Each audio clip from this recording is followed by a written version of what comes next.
has the story in tonight's special report.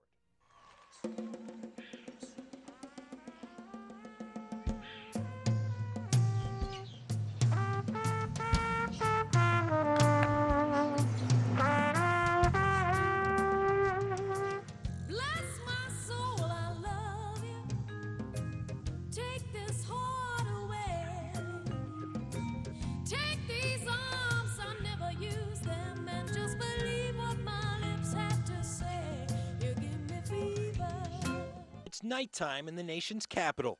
What's happening here may surprise you.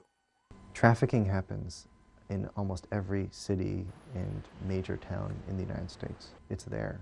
It's in your community. We went along as the DC-based Polaris Project's task force went undercover to an alleged brothel to try to find and help women forced to sell their bodies for sex. No, they don't know we're coming. In general, one of the obstacles can be the actual brothel keeper. Volunteers posing as John's potential buyers go into these brothels to hand out brochures written in several languages informing women how to find help. I rang the buzzer and I was admitted into the massage parlor, and at that point the lady escorted me to a room and I was able to give the woman, a Korean woman, information, gave her the brochure and information about the services available to her. She read through the brochure and she asked a couple questions. In fact, the group would find out later through calls to the hotline that women here were indeed being forced to sell their bodies, the money given to their masters. How bad is the problem? It depends who you ask.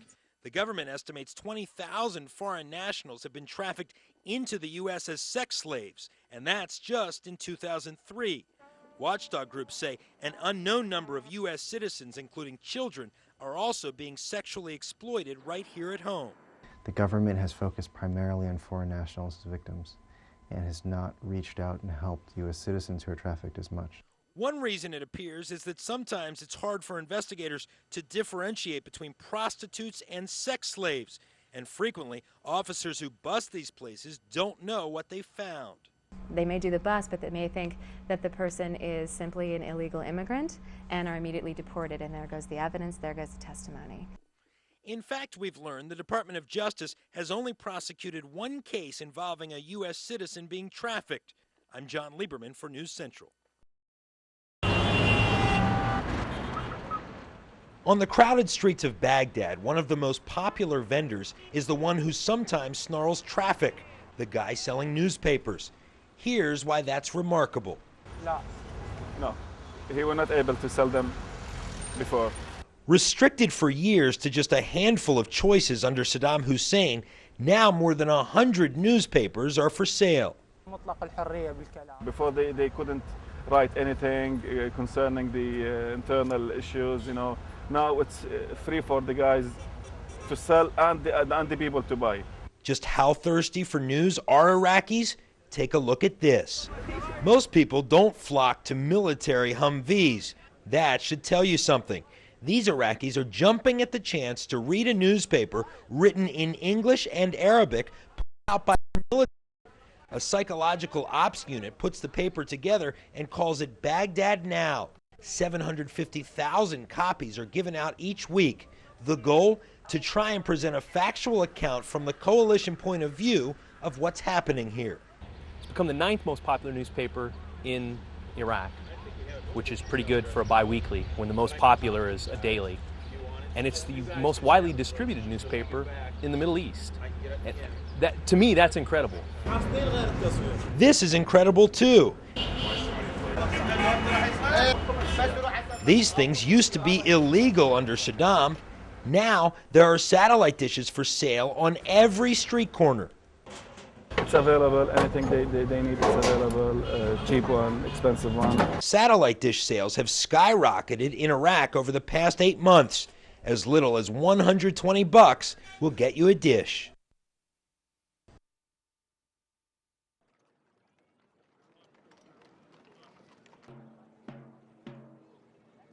I came out to watch President Reagan as he traverses the last time. You know why we're here? No. Why are we here? What are we going to see up here? Do you remember? President Reagan. President Reagan. And what happened? Died. He died. died, and where did he go? Up to heaven. Up to heaven. So everybody's out here to show their respects and to do what? Say goodbye to President Reagan one more time? Right?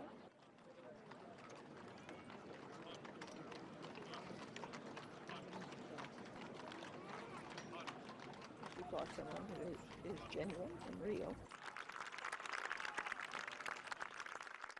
Real boots on the riderless horse.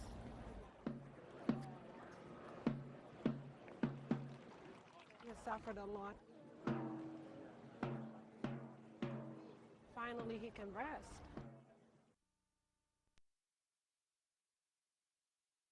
This is not a shopping holiday. It's not the official beginning of summer. It's a memorial to those who have served the country. This is the 18th time Rolling Thunder has gathered in Washington to remind Americans about POW MIA issues. They say not enough is being done about those left behind in prior wars. Many people serve this country to protect it.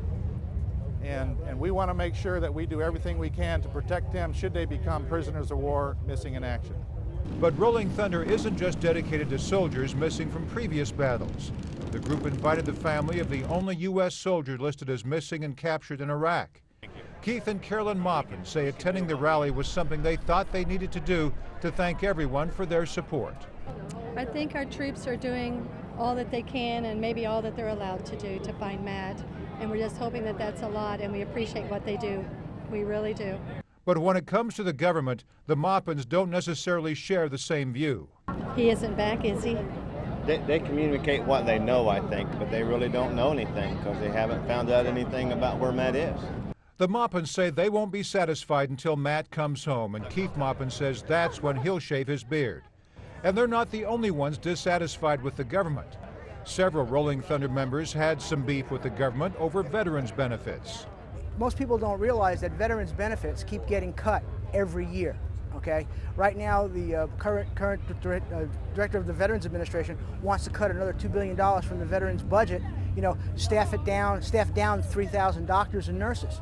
We need to say to Congress, quit giving illegal immigrants more benefits than we give our combat veterans. You know, it's really a shame where a combat vet can sleep in a cardboard box, but a draft evader and a draft dodger can sleep in the White House. Something wrong with that picture. We wouldn't have these freedoms. We wouldn't be here today without the vets that are here, without those that have served in the past, and without those that will serve in the future. And it's not just Americans flying the flags, saluting our Marines and slapping hands of spectators. To show solidarity with the guys that I worked with before. And the statement was made that this ride is to remind politicians that we are still here and we aren't going to go away. In the end, the message is the same to Congress from bikers and non-bikers. Please listen to us. Get the word out there. You know, let us get our word out there. You know, don't just put the MIAs and the POWs on the back burner. Don't do it. I mean, there's too many families out there that need closure, and there's too many families that are gonna, in the future, need closure too, because we've got a lot of boys out there fighting right now. So, I mean, the best thing that I could say to do is just, please, just don't shut your doors on us.